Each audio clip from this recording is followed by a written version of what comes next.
ये बिल्कुल हमारे देश में तानाशाह का रवैया चलेगा नहीं। इसके लिए आम देश के नागरिक को जगाने का जिम्मा हमारा है।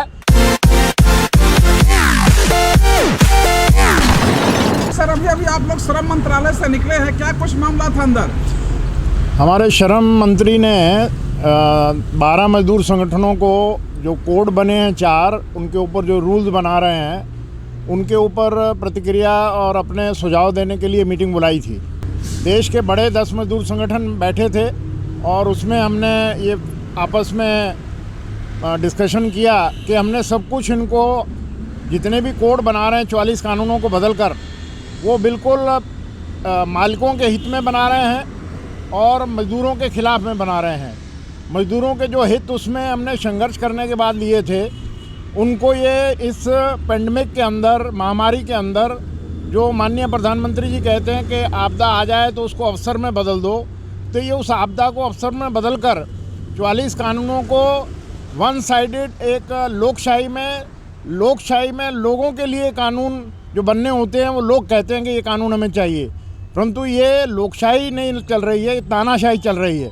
और तानाशाही बता रही है कि क्या लोगों के लिए कानून बनने चाहिए। ये हमने मंत्री को कहा कि हमने इमरजेंसी देखी थी और 74 की रेलवे की बड़ी हड़ताल में भी हमने हिस्सा लिया था, अरेस्ट हो गए थे, जेल चले गए थे, नौकरी से चले गए थे। वो उसके बाद इमरजेंसी लगी देश में, लोगों को जेलों में डाला गया, परंतु ये अनडिक्लेयर्ड इमरजेंसी है और उस इमरजेंसी से भी ख़तरनाक है। इसमें सारे श्रम कानूनों को जो अंग्रेज़ों के ज़माने से लेकर देश की आज़ादी के बाद संघर्ष करने के बाद जो प्राप्ति की थी लेबर मूवमेंट ने, उनको ये इसी दौरान में पेंडेमिक के अंदर मालिकों के हित में, विदेशी ताकतों के हित में और बड़े बड़े कॉरपोरेट घरानों के हित में वो सारे कानून बना दिए हैं 4 कोड। अब ये उसको लागू करना चाहते हैं और उसके ऊपर रूल्स बनाना चाह रहे हैं। कोड जिस तरीके से पार्लियामेंट के अंदर इन्होंने रखे और वहाँ पर राज्यसभा में देखा सारे देश ने, दुनिया ने, कि उसको बिल्कुल अनकॉन्स्टिट्यूशनल तरीके से और उसको गैर कानूनी तरीके से और वो अनडेमोक्रेटिकली उसको पार्लियामेंट में रखा। तब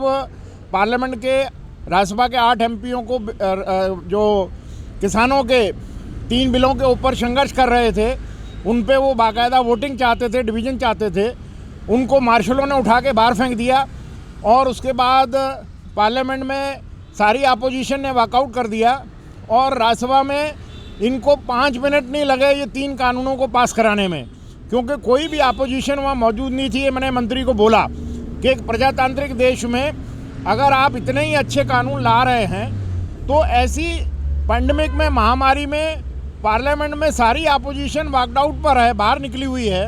आप खुद ही प्लेस कर रहे हैं और खुद ही उस पर हाथ खड़े कर रहे हैं। ये कौन से प्रजातांत्रिक देश में ऐसे होता है? ये तानाशाह वाले देशों में जहाँ डिक्टेटरशिप होती है, आर्मी रूल है, वहाँ पर तो इस तरीके के कानून और हुक्म चलते हैं, परंतु हमारे देश में जो दुनिया का सबसे बड़ा प्रजातांत्रिक देश है, सबसे बड़ी डेमोक्रेसी हमारे देश में है, उसमें अगर इस तरीके का आम देश के 50 करोड़ वर्कर की भविष्य के बारे में, उसके वेलफेयर के बारे में अगर श्रम कानून मालिकों के हित में बना दिए जाएं तो ये देश किस तरीके से तरक्की करेगा? क्योंकि 50 करोड़ वर्कर और उसके परिवार का खून और पसीना लगता है। वो श्रम में जाते कि बोलते हैं, वो कहते हैं कि जो श्रम है ये हमारी देश की कैपिटल है, एसेट्स हैं और ये निर्माण करता है देश का। बोलने में भाषण बड़े लच्छेदार देते हैं, परंतु कागज़ों के ऊपर विदेशी पूंजी के दबाव में, देश के बड़े बड़े कॉरपोरेट घरानों के दबाव में और जो उनसे इलेक्शन में कमिटमेंट किया है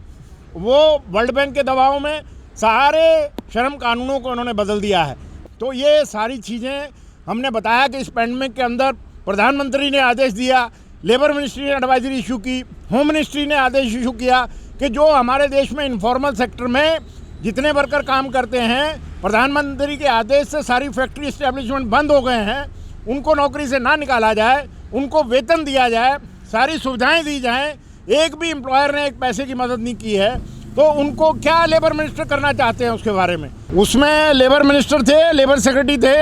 जॉइंट सेक्रेटरी थे, दूसरे अधिकारी थे, हम 12 मजदूर संगठन थे, एम्प्लॉयर के मालिकों के जितने भी उनके नुमाइंदे थे वो भी उसमें आए हुए थे। और वहाँ पर बात ये हुई कि अगर लेबर के लिए कानून बनाना है तो उसका एक प्रोसेस है उसका एक प्रोसीजर है। उस प्रोसीजर को आप देश की संविधान को नहीं मान रहे हैं, आप इंटरनेशनल कमिटमेंट है उनको नहीं मान रहे हैं, वर्कर के लीडरों से वार्ता नहीं कर रहे हैं, बिना वार्ता किए हुए वन साइडेड अपने आप पूंजीपतियों के दबाव में ड्राफ्ट बनाकर उसको पास करने का काम कर रहे हैं। ये बिल्कुल हमारे देश में तानाशाह का रवैया चलेगा नहीं। इसके लिए आम देश के नागरिक को जगाने का जिम्मा हमारा है, उसके ऊपर हम ऑलरेडी काम कर रहे हैं और आने वाले समय में एक बहुत बड़ा इनकलाब देश में खड़ा होगा जो नागरिक भी हमारे को ज्वाइन करेंगे। अगर आप ये वीडियो YouTube पर देख रहे हैं तो हमारे चैनल को सब्सक्राइब करें और बेल आइकन को दबाना ना भूलें। अगर आप Facebook पर ये वीडियो देख रहे हैं तो हमारे पेज को लाइक करें।